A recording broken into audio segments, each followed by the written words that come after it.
এই মুহূর্তের big breaking news, মমতার মন্তব্যের পরই রামকৃষ্ণ মিশনে হামলা, তালিবান প্রসঙ্গ টেনে নিন্দা বিজেপির। গত শনিবার আরামবাগ লোকসভা কেন্দ্রের কামারপুকুরে সভা করতে গিয়ে মমতা বন্দ্যোপাধ্যায় ভারত সেবাশ্রম, রামকৃষ্ণ মিশন এবং ইসকনের রাজনৈতিক ভূমিকা নিয়ে সরব হয়েছিলেন। বিজেপির অভিযোগ, মমতার বিতর্কিত মন্তব্যের পরেই রামকৃষ্ণ মিশনে হামলা হয়েছে। সোমবার পঞ্চম দফার ভোটের দিন বাংলায় প্রচারে এসে এই বিষয়ে তীব্র নিন্দা করেছেন প্রধানমন্ত্রী নরেন্দ্র মোদীও। রামকৃষ্ণ মিশনের জলপাইগুড়ি শাখায় হামলা হয়েছে বলে অভিযোগ উঠেছে। দাবি করা হয়েছে শনিবার গভীর রাতে 30 থেকে 35 জন লোক আগ্নেয়াস্ত্র নিয়ে ঢুকে পড়েছিলেন মিশনের ভিতর। লোকজনের মোবাইল ফোন ছিনিয়ে নেয় তারা, সিসিটিভি নষ্ট করে। বিজেপির তরফে দাবি করা হয়েছে মমতা বন্দ্যোপাধ্যায়ের উস্কানিমূলক মন্তব্যের কারণেই এই ঘটনা। দলীয় নেতা অমিত মালব্য তো সরাসরি এই ঘটনাকে তালিবানি হামলা বলে আক্রমণ করেছেন।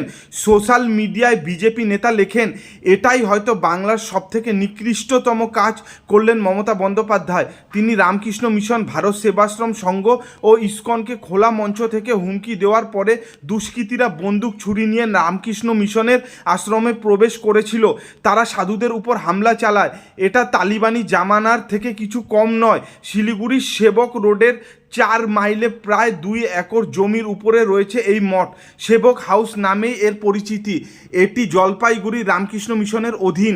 স্থানীয় সূত্রে জানা গেছে, এক ব্যক্তি এই জমি দান করেছিলেন রামকৃষ্ণ মিশনকে। পরবর্তীতে সেই জমির মালিকানা নিয়ে মামলা হলেও আদালতের রায় গিয়েছে মিশনের পক্ষেই।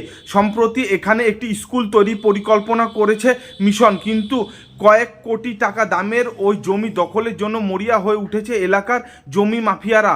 শনিবার গভীর রাতে তারাই সেবক হাউসে হামলা চালায়। এই ইস্যুতে সোমবারের ঝাড়গ্রামের সভা থেকে প্রধানমন্ত্রী মোদীর বক্তব্য ছিল, হিন্দু সন্তদের হুমকি দিচ্ছে খোদ রাজ্যের মুখ্যমন্ত্রী।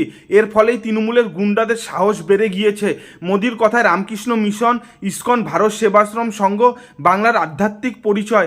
আমার জীবনেও রামকৃষ্ণ মিশনের অত্যন্ত বড় ভূমিকা আছে।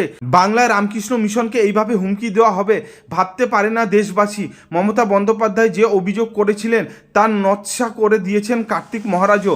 কার্তিকের বিরুদ্ধেই সুর চড়িয়ে মমতার দাবি করেছিলেন তিনি ভোটের সময় তৃণমূলের এজেন্টকে বসতে দেননি। মুর্শিদাবাদের দাঙ্গার হোতাও তিনি।